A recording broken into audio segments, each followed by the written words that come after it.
Patagonia bones. We've got Wickles Hula Pickle Beer. Mouth pickly. A fizzy head that went down kind of quickly. Could be a problem sometimes.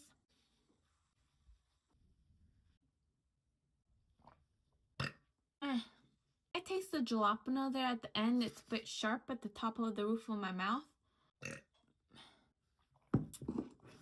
This does not taste like what I was expecting. I was expecting a very dank dill. There's more of a hint of dill, pineapple, and jalapeno.